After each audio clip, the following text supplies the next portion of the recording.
నీళ్ళు phone ring అవుతుంది. పక్కన పడండి. ఇప్పుడు నాకు అవసరం. నొప్పి తట్టుకోలేకపోతున్నాను ఆంటీ. ఆంటీ నువ్వు వెళ్ళి కత్తి తీసుకురాపో ఆంటీ.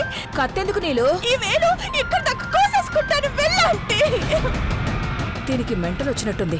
కత్తి తీసుకొస్తే నొప్పికి తట్టుకోలేక నా కడుపులో పొడిచినా పొడుస్తుంది. అమ్మ బాబోయ్. చా ఊరుకో. హాస్పిటల్కి వెళ్ళాలి గాని నొప్పి వస్తుందని కోసుకుంటావా ఏంటి? తేలు కాటుకి విషం పాకుతుందా ఆంటీ? మెల్లమెల్లగా బాడీ అంతా పెయిన్స్ స్టార్ట్ అవుతున్నాయి. అమ్మా అమ్మా. చాలా అర్జెంట్ కాల్ అనుకుంటా నీళ్ళు.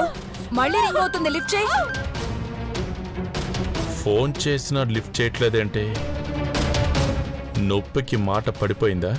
అదెవరో నువ్వే చూడండి. అబ్బా అమ్మా. Hello Bhavani speaking.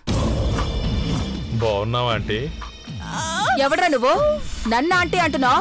అబ్బా ఆంటీ ఆ ఫోన్ పడేసేయ్. అబ్బా హాస్పిటల్కి వెళ్దాం పద ఆంటీ. వీడెవడో నన్ను ఆంటీ అంటున్నాడు. ఒక్క నిమిషం ఆగు నీలమ్మా. నా వాయిస్ గుర్తుపట్టలేదా ఆంటీ? Wrong number. షాడో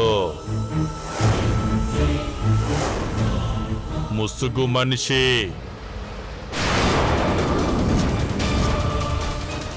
గుర్తొచ్చానా?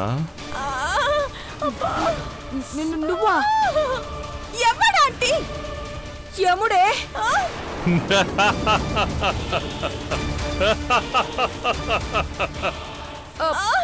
ఎందుకు నవ్వుతున్నావురా?